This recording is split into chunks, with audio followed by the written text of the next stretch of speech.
What is a critical conversation? A critical conversation is a conversation that reveals important context, not only about ourselves, but about other people.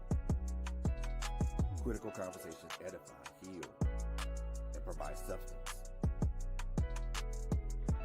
Join Latanya Harris Gooden as she introduces us to critical conversations right here on Trailblazers Radio.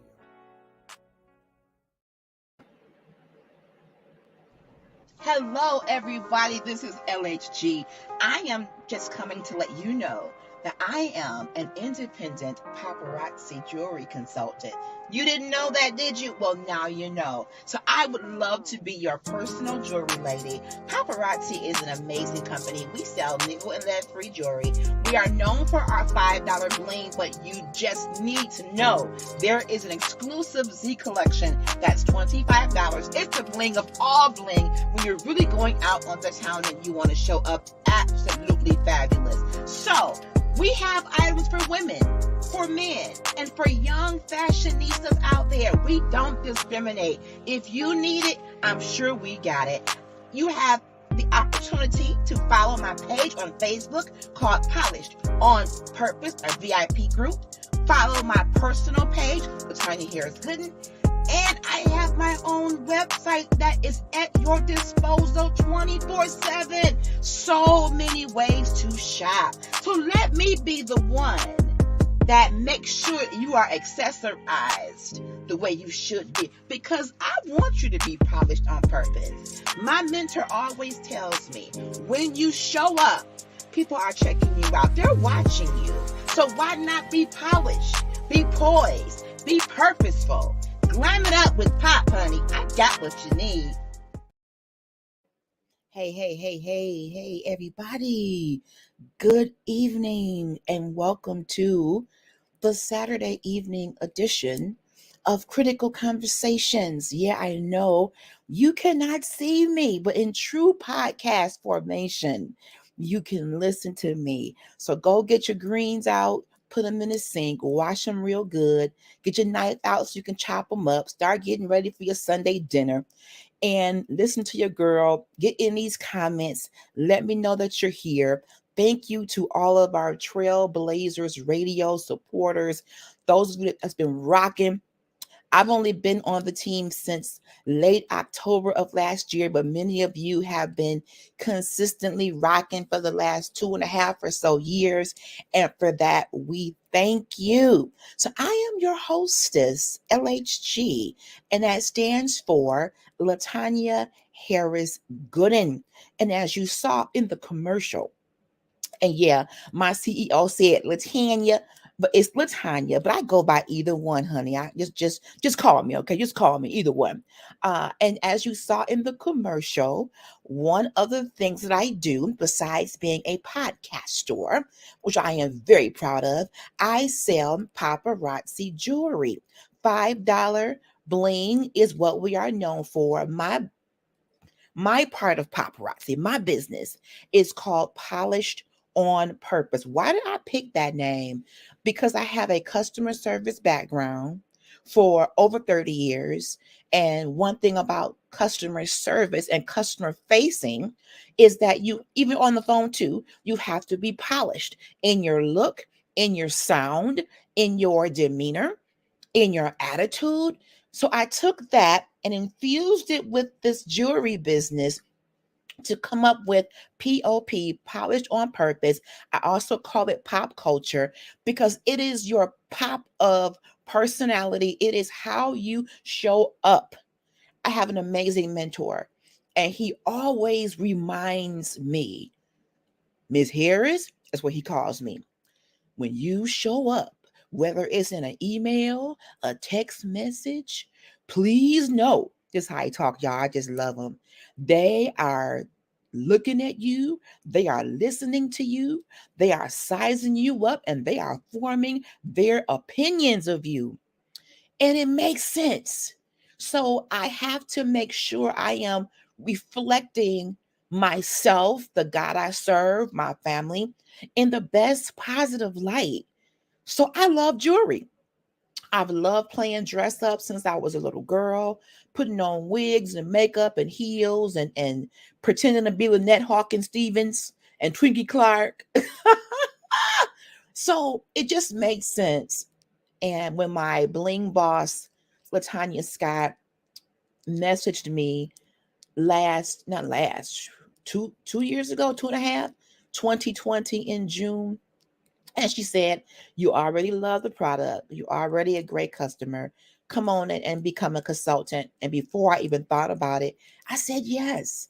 I said yes to something that belongs to me. When you have invested so many years in corporate America, and trust me, I'll take nothing from my journey now. I'm grateful for my corporate journey. But when you have given so much of yourself, and you've become almost someone else to appease and appeal to the corporate structure and the corporate construct, it was time for me to find some outlet where LHG can be all of who I am. I'm loud. I love to laugh. I bring the party. I love sparkle. I love glam. I love connection. I love to talk. I love music. I love to train and be trained. So all of that made sense because becoming an independent paparazzi consultant meant I connect with so many other women and men. Okay, let me be clear. Paparazzi is not just a woman's company. There are men consultants. We have men's jewelry, so why not? I get training. I've given a training or two before. I'm not the know it all, but what I do know and what I'm comfortable in, I have no problem sharing. Team building. I am all about motivating a team, pushing our teams to be better and go far. So yeah, it matches my personality. It just makes sense. So yeah, it's what I do. And it's flexible. I can do this in my own time. I don't punch the clock with selling jewelry. I go live, after I'm doing whatever else I do. I set my own pace in terms of pop-ups and events. So yeah, you really can set this up the way you want to. Plus, you make extra cash. So if you're interested in number one, being a customer, I can put my website in the comments. And number two, being a consultant, put something in the comments as well, and I'll be happy to get in contact with you. I love what I do, and there is a sister slash brotherhood that has been really beneficial for my confidence. It's a community. So yeah, that's my spiel on that. So let's get over into today's topic. It's the pain of unappreciation and how to resuscitate the human spirit. And we're going to attack this or approach this, for lack of a better word, from a couple different angles. I hope you brought your tea or your coffee. Y'all know we do not come on to critical conversations dehydrated or ashy. So y'all know what y'all supposed to have, right? I got my coffee. So here's the deal. Have you ever found yourself feeling unappreciated in the workplace? I mentioned earlier that I have at least 30 years in corporate America. I'm going from, and longer than that technically, but I'm going from co-op in high school to my first full-time or part-time actual job, and then going on from there. So I have a wide gamut of experience. I've done all kinds of reception work, going from different temp agencies before I found myself a consistent gig. I've done office supplies, Office Max, Office Depot. I've done that. And then it's funny because Office Max was a temp job, and another employee who left Office Max put in a good word for me to go to Office Depot. So people watch you. Let's just say that. Then from Office Depot, when they decided to close the Plymouth, Michigan warehouse and move to West Hampton, I think, New Jersey, that is when I moved forward and got a job where I am today, and they'll remain nameless. But I work in the auto insurance industry, and that particular environment afforded me call center work. I've done supervision, management, consulting, training, everything that I asked God to allow me to do in the 21 years I've been with my current employer. He has allowed me to do. And I'm grateful because I see my job not just as a corporate job, but it is a ministry for me. If anybody knows me out there, when I am a team leader or manager or supervisor or trainer, I become my team's biggest cheerleader. I am the one that's on the sidelines, pom poms and all, saying, "You can do it. You got this." I'm that girl because I feel like people will work harder and produce more when they feel appreciated and valued. And that's why I'm talking about this today, because many of us have gone many years at the same job or different jobs, and we've gone from place to place with the same feeling of they don't care about me, they don't even know me, I'm just a number, I'm making somebody else rich. And those are real common human feelings. And I want to talk about feeling unappreciated and how painful that can be, and then what we can do uh, to resuscitate or revive our spirits. I don't care what you say. When you go day after day working hard and producing, and you don't get not one accolade, not one thank you, not one atta girl, that does hurt you down to your spirit. I mean, you can try to be as strong as you want to be, but I'm saying I felt that. And then the more that you do, the more people expect of you. And then when you start pulling back, they want to, hit you in the performance review and say, "You've changed. You're different now." Well, yeah. When I was working 8 to 8 and 10 to 10 and 9 to 9, you didn't even know I was here. I didn't care. So when I start pulling back, now you want to say something. So let's get into it. Have you ever felt unappreciated or not valued? Respond to that in the chat. Second question, how did that make you feel? Respond to that in the chat. How did you handle those feelings? Put that in the chat.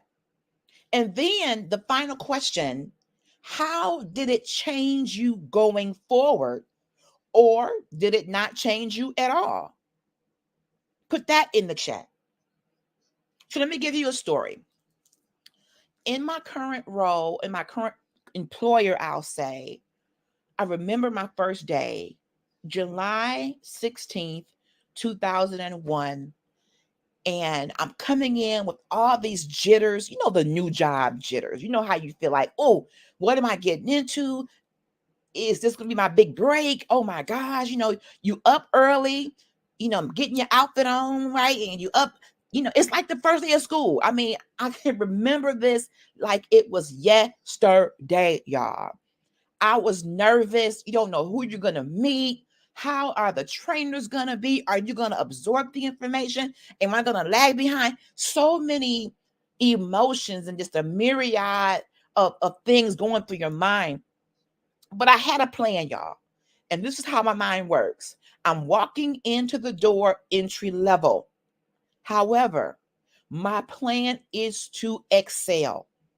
Whatever this is, God, whatever you have brought me to, you will take me through, and you can use me in this company to make a difference in people's lives, because service is really my life. I don't know anything else, y'all. I'm so serious. My mother taught us as girls to to serve. I watched her go to work and serve. I watched her help run a whole church, a few churches, to be honest with you, and serve the pastors and serve leadership. I've watched her grind for other people. in the area of administration, making sure everything was going smooth, getting the programs typed up, lining up speakers, taking care of the things that, the pastor didn't have time to do. I've seen her do that. So that's all I know. All I know is service.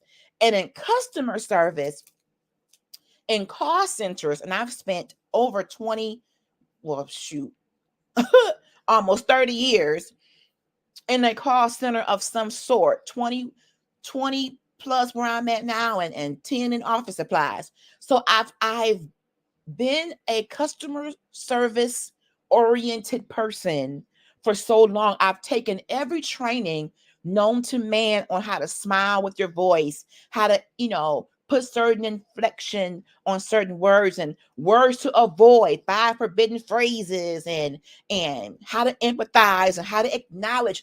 That's my life. I helped create some of those materials to train that. So it's what I know. So service is LHG for real. No matter what capacity I'm in, I love to serve. I love the satisfaction of what service does. It gets the job done. It gets the job done. I love when the team can say, we did it. Love that feeling. Love it.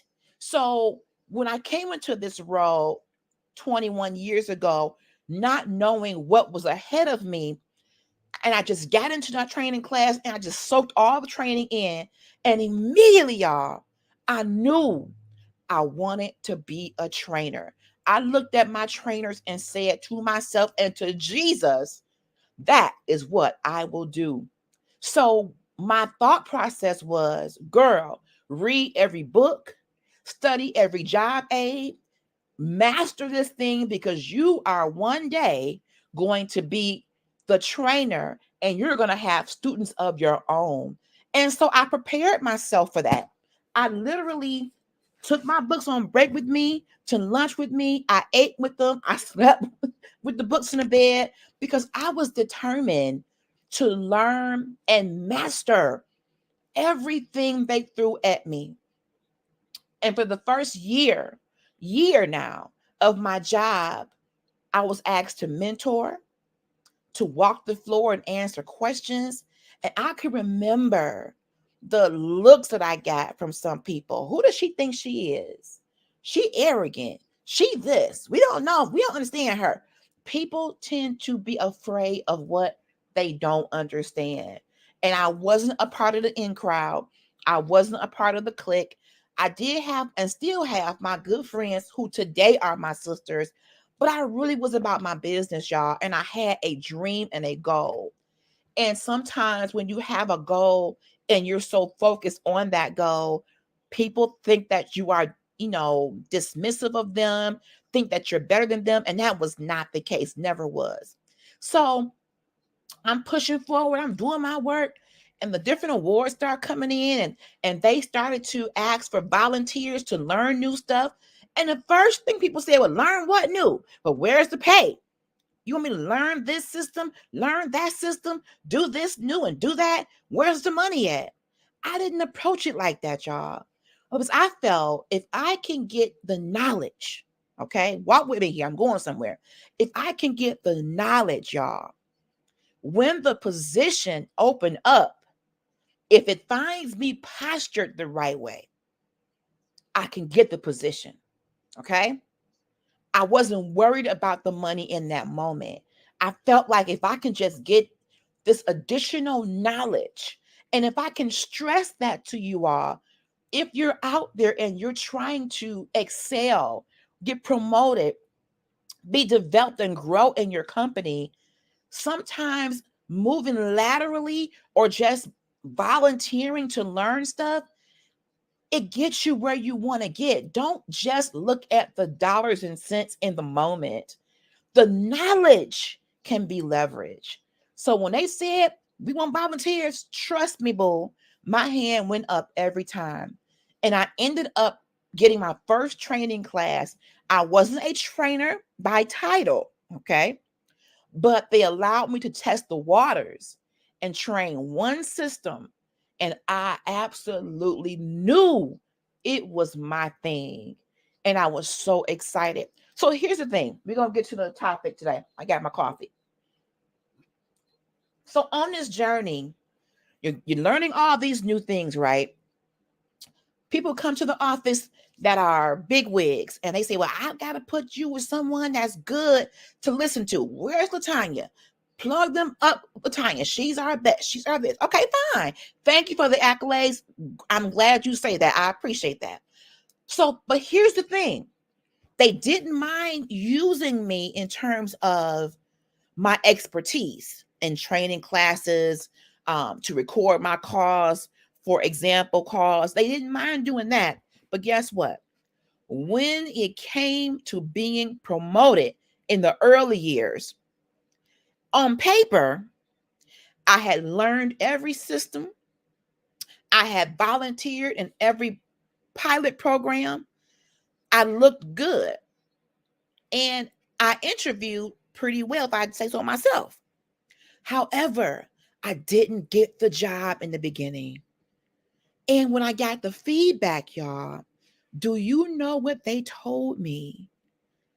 You lack leadership skills. So let me get this straight. You use me to mentor. That requires some leadership skill. You take my calls and play them in front of your new classes to emulate. I would think that means I'm some kind of a leader.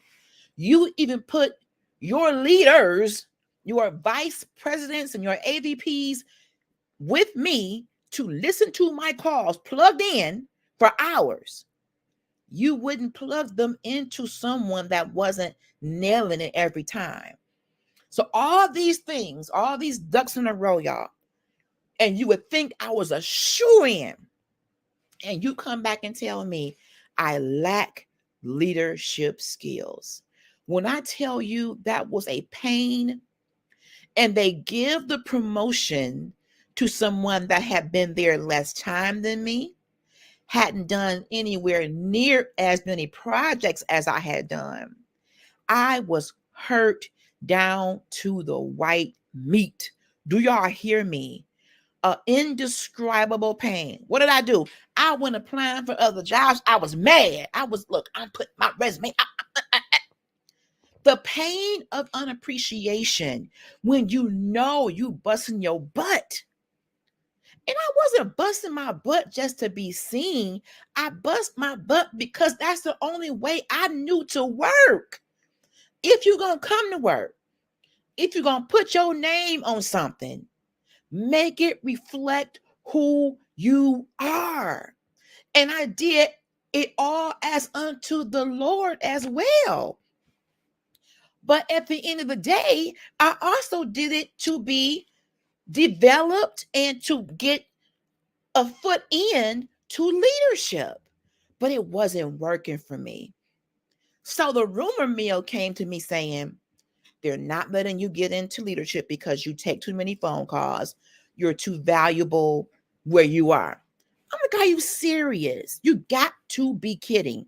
So because I'm good at what I do in my current job, you're telling me I can't get ahead. That makes zero sense. So I kept trying, y'all. I put in for every job I thought I qualified for and some that I didn't think I qualified for. And I got those same letters. Thank you for applying. We picked someone else. I could plaster my entire room, my entire house with the letters that I got. And I got discouraged. I did. Until one day, there was a leadership award. One of our big time executives had passed away and they named an award after her. I didn't get a chance to meet her personally, but she was a very significant part of our organization. And so you can nominate, people for the award. So I put my nominations in, let it go, and didn't think about it anymore, y'all, until one day I'm on the phone doing what I do. And let me tell you, when I take calls, every call, I am the Mary J. Blige of call center. Mary leaves her soul on stage. I would leave my soul on the desk. and take care of my customers the best way I could every call. I took pride in myself in giving the best possible service every time that phone would say, Michigan, Wisconsin, whatever. So I'm doing my call, y'all, and I look on the floor next to me and I see all of these shoes. And I could tell by the shoes, these were executive men. I'm thinking to myself, who is it at my desk? What I do? I'm about to get in trouble. And I looked up and it was the president of our department, AVP, and some other big wigs. And I'm looking like, well, I'm on a call, so I can't like put the call on hold. So I said, y'all wait a minute. And I finished my call. And they came to tell me that out of 3,000 employees, I was one of the 6, I believe, to get this award. And I'm like, what? And to this day, I don't know who nominated me, but it felt really good to be awarded for what you love. And it took some of the sting away from not getting considered for the other positions. But now the $1 million question is, you give me a leadership award, what now? And I believe to this day that same executive that helped me get that award told his staff, I can't give this child an award for being a leader and you don't make her a leader. I think that forced their hand. I do. I could be wrong, but I think that was what it took to open up the door and say, hey, she really does have qualities that could be good in a capacity of leadership. She's dedicated, she's punctual, she's trustworthy, her stats are outstanding, she knows the job.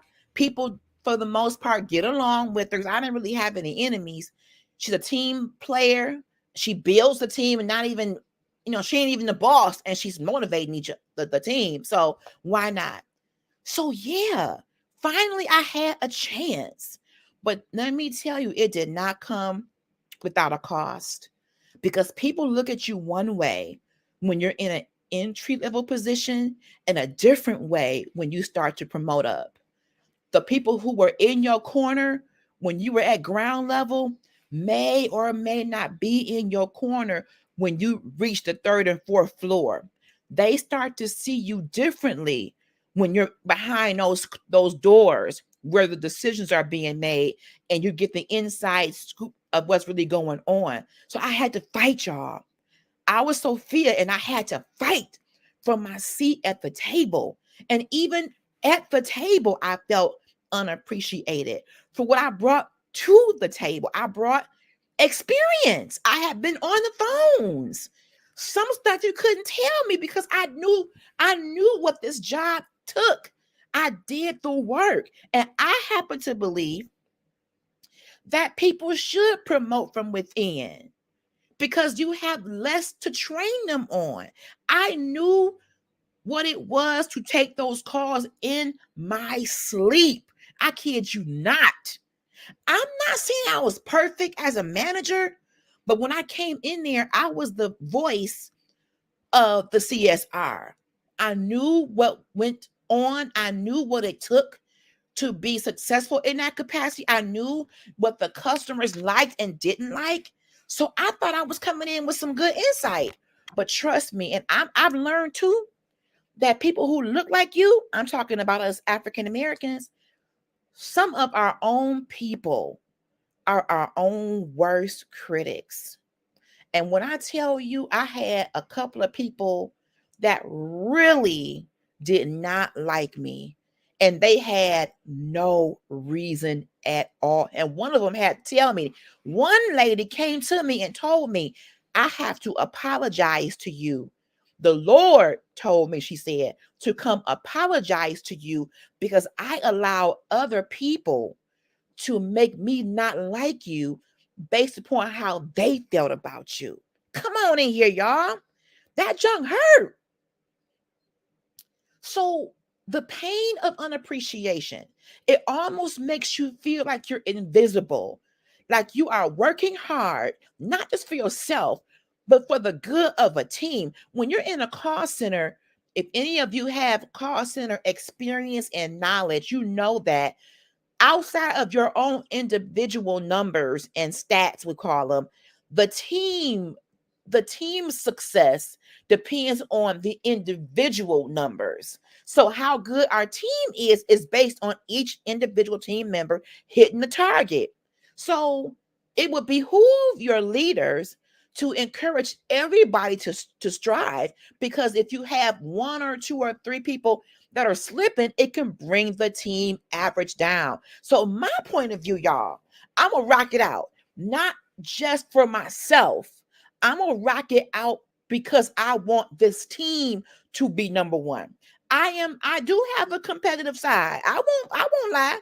In the call center environment and in a team environment, I felt that yes, I want whatever team I'm on to win. If we had team building competitions, yes, I want whatever team I was on to win. And I pushed for that. It just felt good for myself. I wasn't trying to outdo nobody. And I got tired of being accused of she thinks she bad. She trying to outshine. The devil is a liar, because little did people know. Here's some insight about me. Little did they know that my own low self-esteem made me want to always be in the background. But the quality of my work pushed me to the front. Woo! I didn't have to raise my hand too much. People came looking for LHG. Well, I was LH then. So when you do good work and when you have a solid reputation and it precedes you and your name is a buzzword in the department, you don't have to go searching. People will come looking for you. That's why I call my business polished on purpose. When you are polished, when you are poised, when you are professional, come on, 3Ps, people will look for you.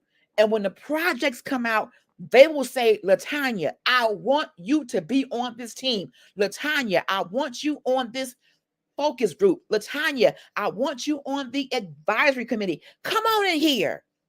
So if any of you are listening to me rant and you have been wondering, how do I get leverage in this industry I'm in this job I have, do an impeccable job, because you are your own brand. Just like the company you work for is a brand. And trust me, my employer is a very popular brand. I'm talking 100 plus years worth. However, LHG is her own brand. Listen to me, y'all.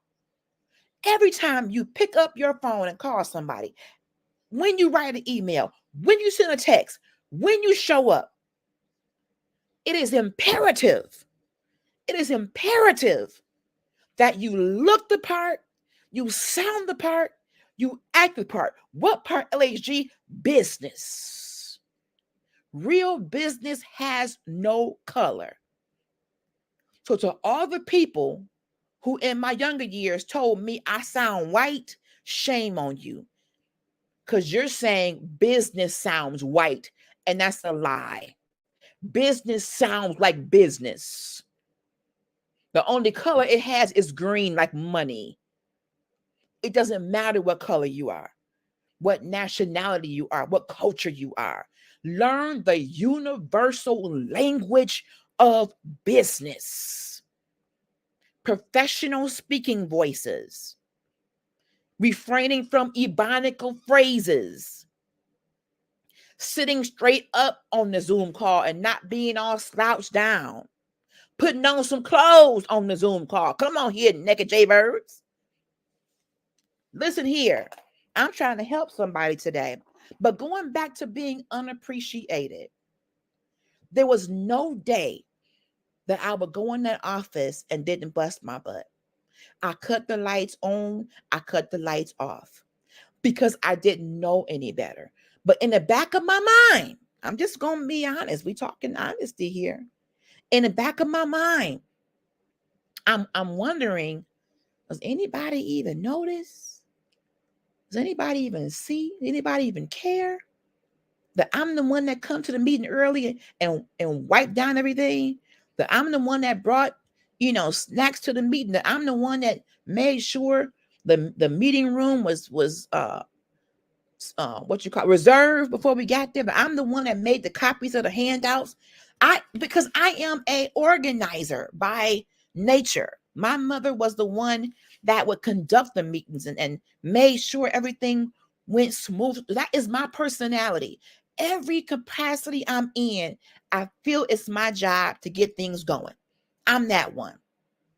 But when you work in a capacity where your superiors don't appreciate their employees, or their expectations are so unrealistic that no matter how much you do, you still aren't doing enough. Have anybody ever worked for somebody that no matter how much you put into something, no matter how you are their right hand, no matter how you show up when others didn't, no matter how you put your blood, sweat, and tears into something, you couldn't even get a simple thank you?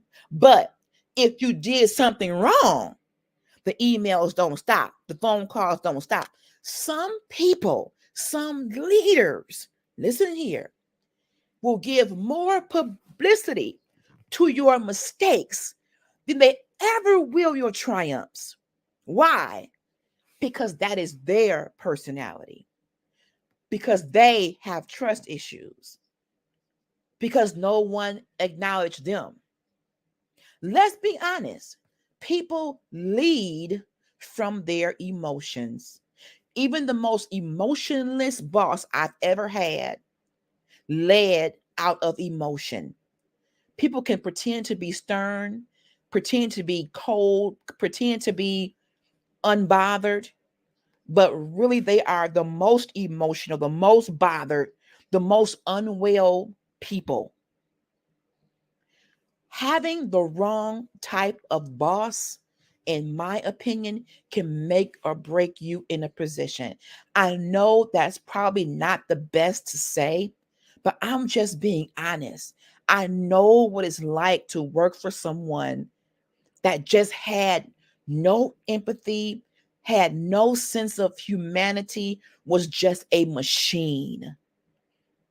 And it would take a force of nature to get them to just say thank you, to just say good job, to just say I needed you and you showed up.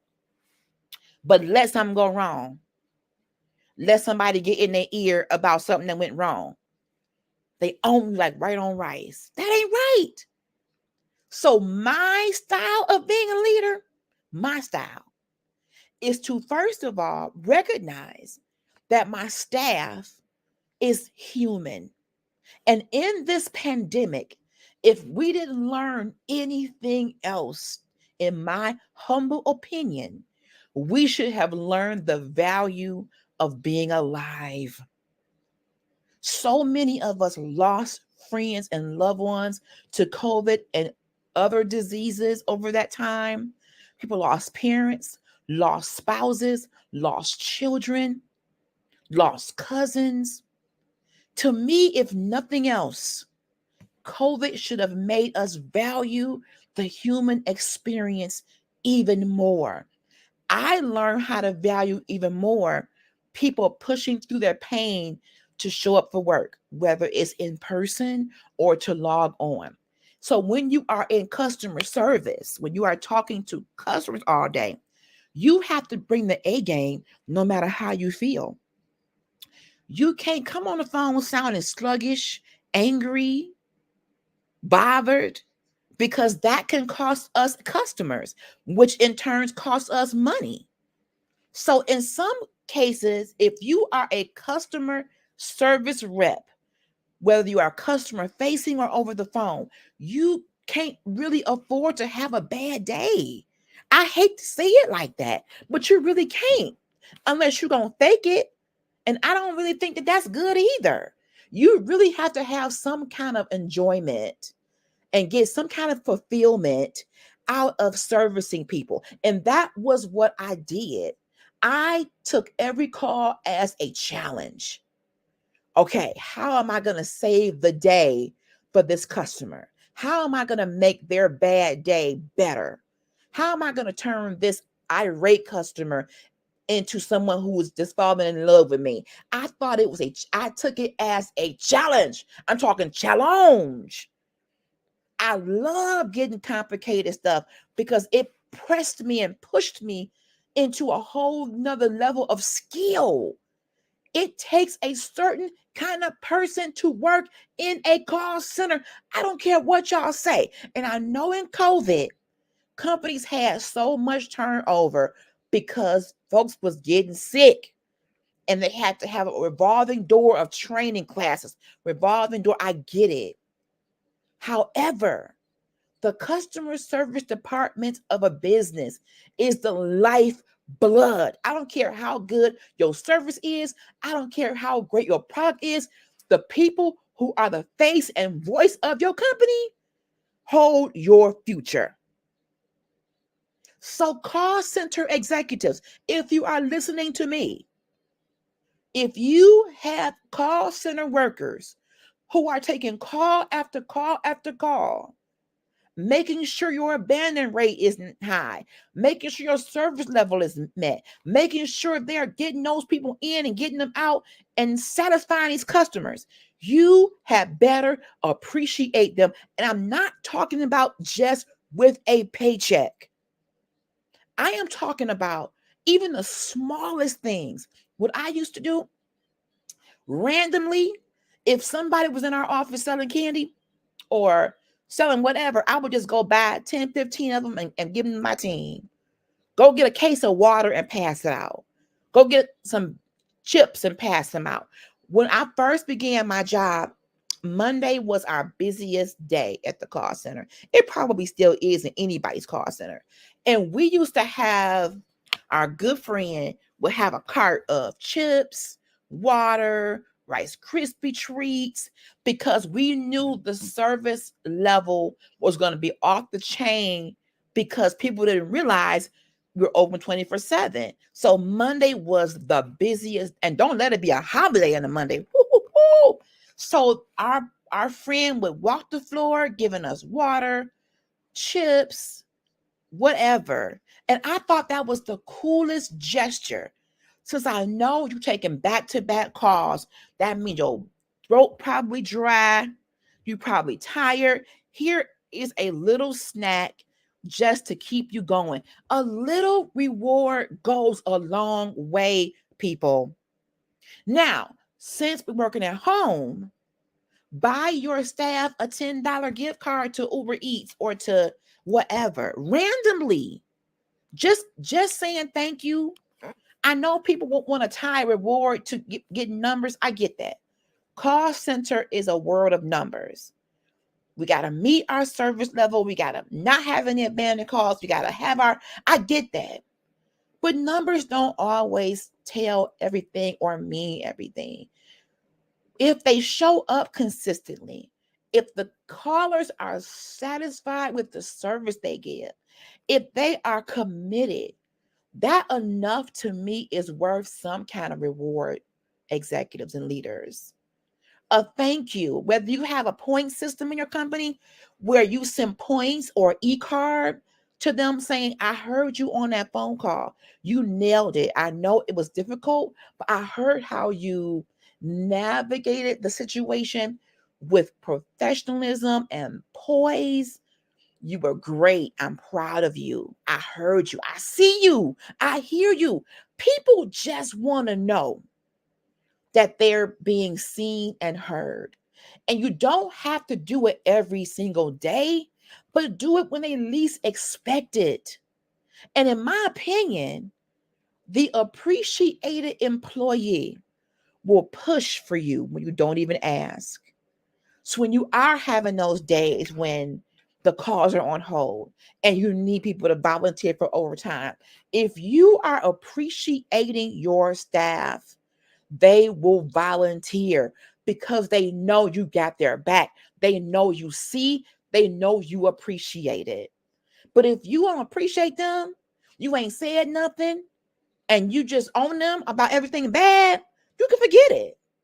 You can forget it. I am not and have never been and will never be the kind of boss that has to be a dictator. That is not in my DNA. What I like to do, though, is encourage my staff enough to make them want to push, to make them feel so comfortable on my team that they want to push for the team. They want to do that much more. They want to get in the trenches. That's what a good leader does. And they need to see their leader in those trenches too. That is how I show my appreciation. Also, I do the work alongside them when I need to. I'm not going to be calling them for overtime on Saturday and I'm at home in my bed. No, no, no. Oh, no, not at all. So, y'all, I want to go over this article.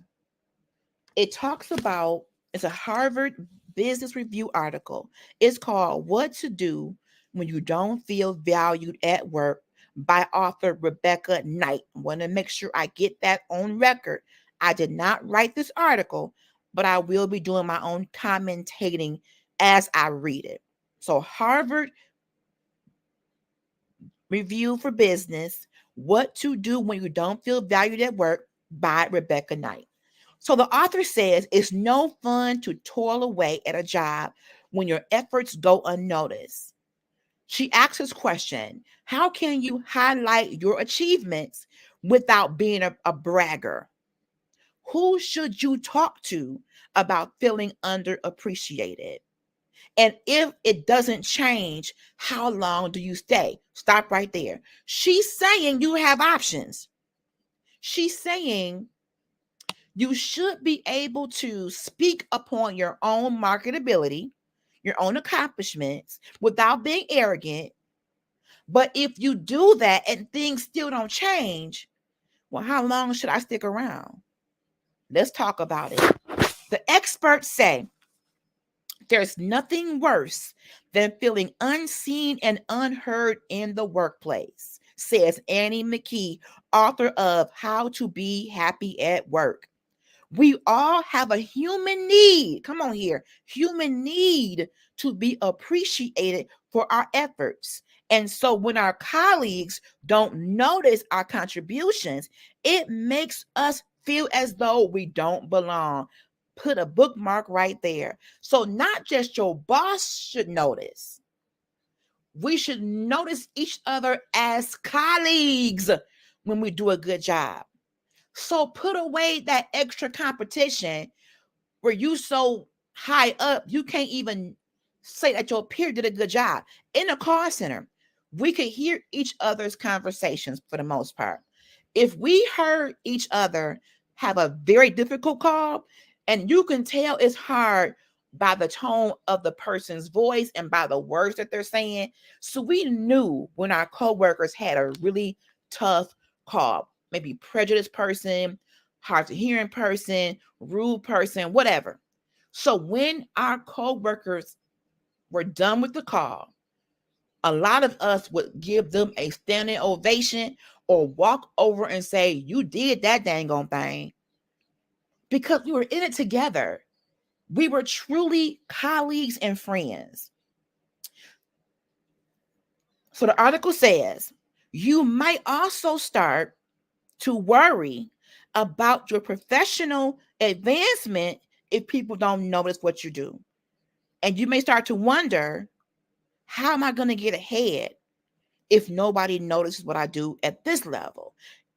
But you're not powerless to change the situation, says Karen Dillon, author of HBR Guide to Office Politics. She says there are many ways to make sure people understand and see what you do. The key, she says, is to find diplomatic ways to toot your own horn. And here are some ideas. Stop right there. It is not a problem to toot your own horn. It is not illegal to toot your own horn in a diplomatic way. Are we trying to say nobody working hard but me? Look at me? No. But we do deserve to be seen and heard for our contributions. That's not, to me, unrealistic. So the first thing the author tells us to do is to be realistic. The article says, before you take any action, ask yourself this question. Are you being realistic about the amount of appreciation you are expecting from your boss, colleagues, peers, and clients? People are very busy. The feedback might not be as much as you want, but it might be reasonable within the context of your organization. You're dealing with human beings, the author says. Even with good intentions, your colleagues, your manager could overlook what you do and take you for granted. But when you're feeling unappreciated, the author recommends running a personal test on your recent accomplishments, asking yourself, was my work extraordinary? Was my work over and beyond what my peers typically do? And importantly, if I had to ask for credit for it, would I sound like a jerk? And if you're not sure, the author says, find a trustworthy, slightly senior colleague or peer that you respect and ask them. So let's break that down. The author is saying, before you go busting up in your boss's office, ghetto fabulous style, saying, see me, hear me, was the quality of your work truly that good? How do you know? In most cases, you would get maybe customer feedback. We get kudos sometimes from customers who have had a very positive experience on the phone with our reps. So if a letter or a call comes in and the customer says, I want to talk to your manager, you were extraordinary. I was going to drop y'all until I got you. You saved the day. That's kind of the way to know that you've gone over and beyond. That's one way to know. But the author is just saying, before you go busting loose and getting yourself fired, ask yourself, is my work product worthy of the praise I'm expecting? How else can you know? Your performance review. Here's the thing.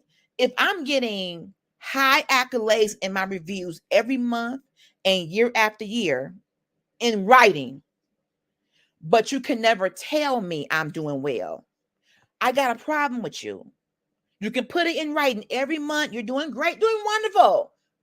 But you don't talk about my work beyond that. That could be a problem. I feel like when a kudos comes in for a person, it's a all hands on deck, stop and see what has happened situation. I would share that email of congratulations or way to go to the entire department. Hey, everybody, please join me in recognizing Lisa Johnson for her amazing conversation with customer XYZ on this date. The customer says she was outstanding, professional. She answered her questions. She called the other departments and got help. I want everyone to celebrate that person. It makes people feel good when their kudos is shared amongst their colleagues. And then the colleagues can respond, way to go, Lisa. Good job, Lisa. That's my girl. Go, girl. It feels good. It's an encouragement to keep doing that level of work. And it's an encouragement to others who may not be performing that well. Okay, let's keep going. The article says, talk to your boss. Dum, dum, dum, dum. If your above par efforts are going unsung, engage your boss in a conversation, says the author. Granted, this will be easier with some managers than others. Stop right there. You know what kind of boss you got. you know, given their personality and track record, whether or not this is going to go well. Let's keep going. The average boss doesn't pay attention to human needs, says the author.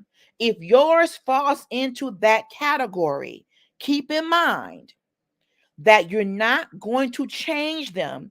But what you can do is give them a signal that you like more dialogue on your performance and maybe more dialogue on what you are doing right, and which can also include dialogue on where you can improve. Open the door for dialogue, y'all.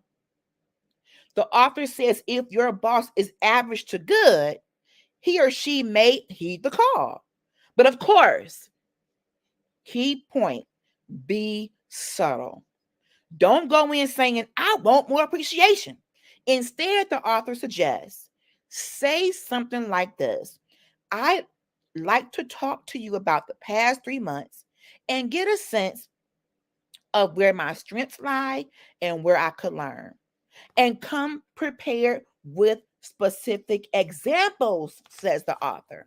The author suggests you create a list of your recent achievements to jog your manager's memory. Stop right there. If you have the kind of manager that gets convenient amnesia when it comes to doing your performance review and they forget your accomplishments, baby, write them down yourself. Because truth is, managers do get busy. Truth is, they can be so stretched that they don't remember. So, what I started doing many years ago is when I get put on a project, or I get some accolades, or I get recommended for certain teams, and I'm over here and I'm over there and I'm over here helping this department, write that junk down and keep it on a Word document, a running Word document. So when it's time for you to have your monthly one-on-one or your semi-annual or annual review, you come locked and loaded, boo. Because guess what? If they not gonna remember, you remember. And if y'all talking and they forget to bring up the teams you've been on, the overtime you've done, the volunteering you've done, baby, be like, bam, here go the evidentiary substantiations, boo. And it's not to be in a harsh way. It's not meant to be mean. It's meant to say, I know you're busy. I just took the time to jot down a few things. And for me, I would feel good if my team did that. To me, that means you're invested in this conversation. And what I come with should match what they come with. And if it doesn't, then I'm glad you brought that. I missed something. I apologize. I'm human. I apologize. But a performance review and a one-on-one is to review that person's performance. Not just baseline, but it is to highlight the extra stuff that they've done, whether volunteer or by your recommendation. Even if your boss recommended you to work with team number 12, that is still an accomplishment to even be recommended for that team. That means whatever you're doing, you were recognized in being worthy enough to be on this team. Write it down. Take an interest in your own performance and keep a list of your accomplishments. Because trust me, they keep a list of your errors. They keep a list of the bad stuff. So you had better take initiative and write down your accomplishments and do it real time. Don't wait. As soon as you do something, put it in your Word document and just keep adding to it. Keep notes, because trust me, the way business works, people will get convenient amnesia when it comes to your good contributions. And they so quick to bring up, well, you got an error here, and this error cost us $1 million, and this error cost us okay, and I own my error, but I also brought in what I did right. Take an interest in your own performance. Let's go back to the article, y'all. This is blessing me today. Increase your team's visibility. So if you are a manager If you have a team of your own, the author is saying, look for ways to explain to others how your team should be valued, what your team has accomplished, not just you as an individual. I'm only as good as my team. That's why I put so much time and effort into motivating them, reviewing their work, having team meetings, encouraging them, because I want my team to be a reflection of me as their leader. And that means you have to be a connected leader. You can't just hide behind a desk, hide behind a computer, and not connect to your team, but expect them to just perform. You have to keep the goals in front of them, abreast of changes, motivated, keep the dialogue going. So the author is saying, make sure you find a way to promote your team as a whole. Outline what they do on a daily basis. Make it clear of what their contributions are and how they are delivering day to day. Spread the word. Don't just hoard the credit. Make sure your team is getting the credit. I love, love, love, love, love when my team shines. There is something that gives me an adrenaline rush when my team is number one. I love it. It feels good. So good. Now, another way to avoid feeling unappreciated and undervalued, and this is a good point, y'all, validate yourself. This is so good, y'all. The author says, while being appreciated and valued for your work is a wonderful thing, we cannot expect all of your motivation to come from others, honors, accolades, and public gratitude. Intrinsic motivator, that's you motivating yourself. That's more powerful. You need to strive to find meaning in the work you do yourself. Ultimately, over the course of your working life, you want to move away from the necessity of external validation. Real and true fulfillment, the author says, comes from within. That thing is serious. The author suggests you make an effort to pat yourself. Sometimes you have to encourage yourself. Same thing. Pat yourself on the back regularly, y'all. Try to carve out time at the end of each week to reflect on what went well and what didn't go so well. Be honest. This is your work product here. The author says this is a useful exercise to remember both what you're good at and why you do what it is you do. Be careful not to sink into deficiency mode where everything is wrong, meaning don't beat yourself up, but definitely catalog the wins. And you're doing it for yourself. You're doing it for God. If that's your motivation, what I do as unto the Lord for his reward. So when you come away from the necessity of needing others to validate you, you feel better. And let me just interject this. Coming from a household where I wanted my mother's validation and approval, I believe my trauma followed me into the workplace to where I am uncomfortable if my boss isn't at least saying thank you or at least saying job well done.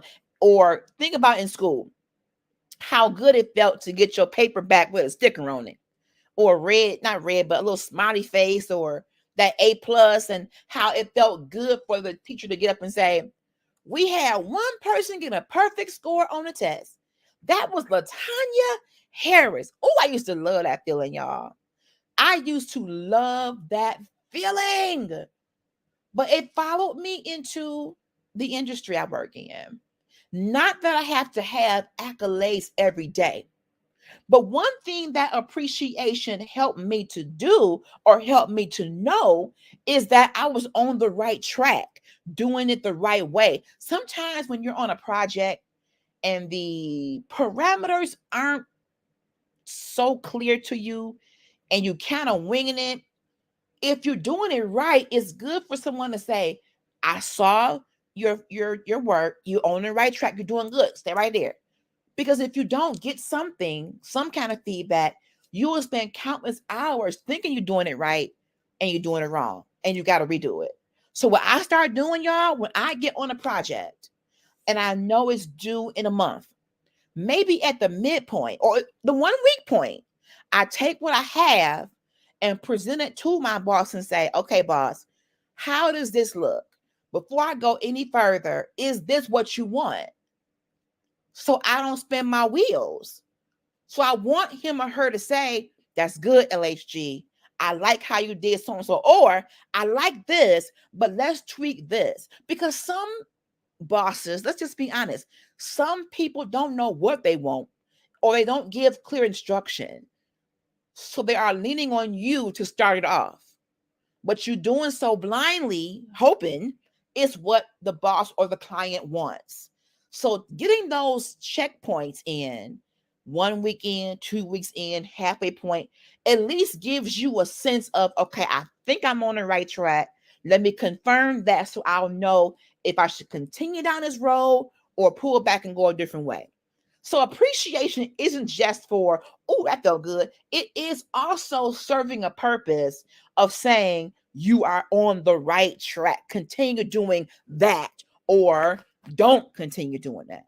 Okay? Let's keep going. So some principles to remember according to the author of this article. Let me drink some coffee, y'all. Okay. Here we go. Things to do. Seek a second opinion on whether the amount of appreciation you expect is realistic. Remember, people do get busy. Okay. Don't take everything personal. It could literally be that your boss or colleagues are so inundated, they just haven't had a chance to say, great job. Okay. Second, give other people praise and appreciation. If you do it, you may ignite others to do it. I am real big. If my colleague help me do something, help me figure out something, help me whatever, I will shout it to the mountaintops. I love shouting people out.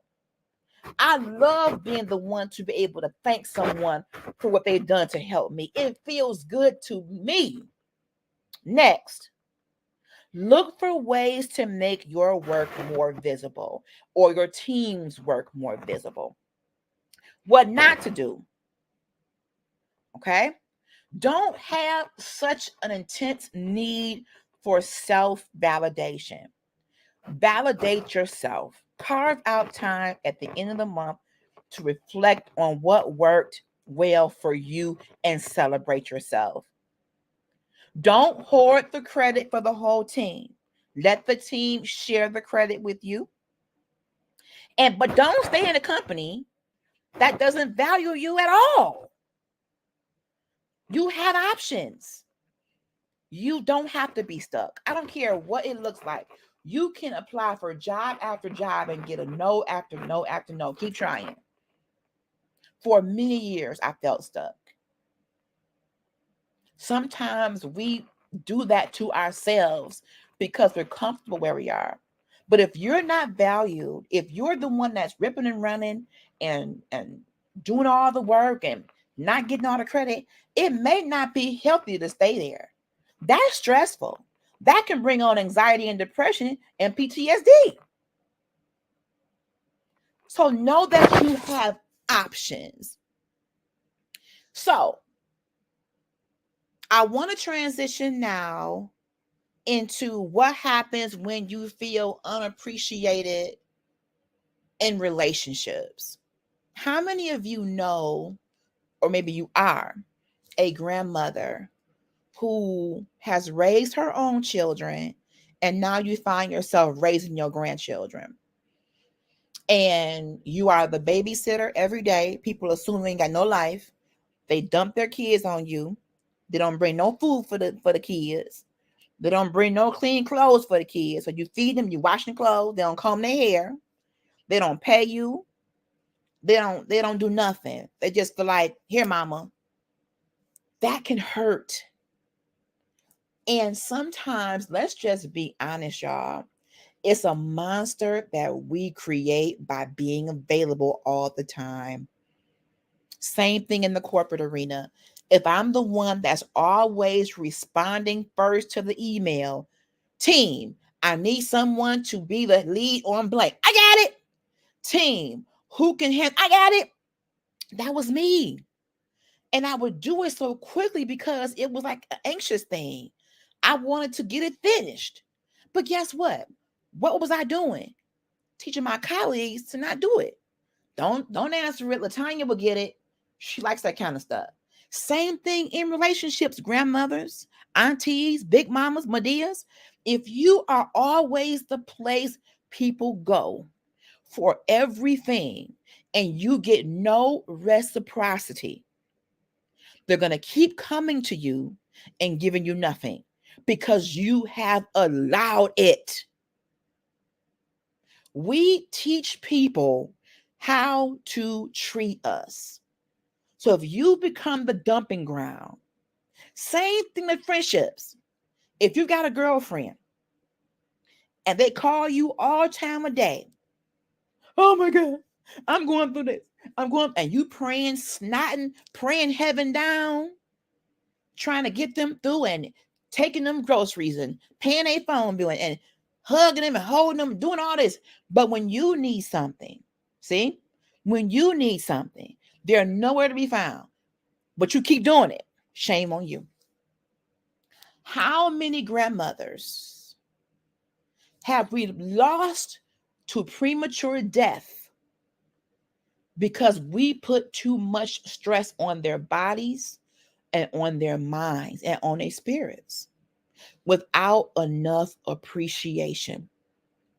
The cemetery is probably full of people who left here before they should have because they were just broken down.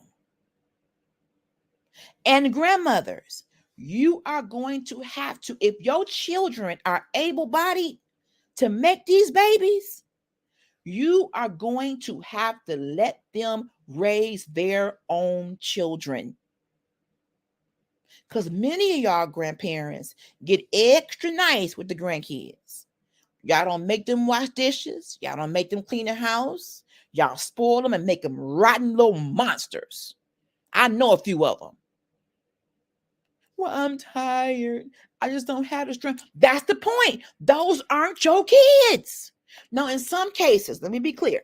In some cases, some parents have medical problems and they're physically or mentally unable to care for their own children. But even in that, you, grandma, still need help.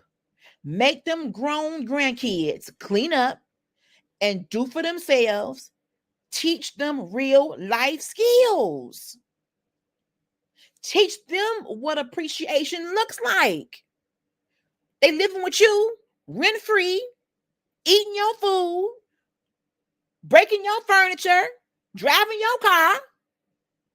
Show them what appreciation look like. Snatch that stuff back when they don't do right. But if you keep giving to them and you keep spoiling them, you are doing them a disservice. Because what happens when you leave here? They will not have basic life skills. Listen, this goes on too much in the African American community. How many people do you know coming to your church, older saints, with a bunch of small kids? Those are their grandkids. And the kids keep popping a kid out every 9 months. Pop, pop, pop. You can go to bed with a man, and it ain't just the girls. The boys is having these kids too. Mama, I'm going to bring my baby over there. Mama. Listen, my daddy, bless his heart, and I love you, daddy, was supposed to be coming to get me and spend time with me. Where did I end up? At my grandmother's house. How you going to come get me, ain't seeing me in 2 months, to drop me off at Big Mama house? I'm supposed to be with you, daddy. And the grandparents love the grandkids so much. The love and the connection between a grandparent and a grandchild is so priceless. But we have to be ever so careful, grandparents, that we don't phase out the parent, even if they're not all the way stable. Find a way to involve them. Because what happens is these young people grow up spoiled as HE double hockey sticks, don't have no real understanding of how to conduct adult business, is steady getting older, but you do everything for them. But you're not going to live forever. And you're neglecting your own life. You should be in your golden years enjoying traveling, doing what your kids grown. This happens so much in our community, y'all. Our grandparents become everybody's caregiver, and it breaks them down. They leaving here at 60 and 70 as opposed to 90 and 100 because they raising 2 and 3 sets of kids. Everyone dumps their kids off at Big Mama house. And Big Mama love them babies. She ain't gonna turn them away because she wants them to be safe and eat good. I know Big Mama. No, I had a Big Mama. May she rest in peace.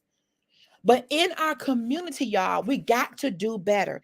If you need your mama or father to babysit, I had that. My parents were extremely helpful for me in my career, taking care of my daughter. But I gave them money, I sent food, and I kept my own kids sometimes. Help me, yes, but don't let them become the parent. We got to do this thing right, y'all. I know it takes a village, but don't take your village for granted to where you ain't give them no money. They spending money on food, washing powder to wash your baby's dirty clothes. Don't do that. It's a whole series on treating grandmothers right. Treat them with respect. Don't assume that all grandmama want to do is raise your children. And mamas, y'all got to make sure y'all daughters raise their own kids. Y'all sons raise their own kids. So these grandmamas can rest too. They're already older. They can't even go to their own doctor's appointments worrying about their grandchildren.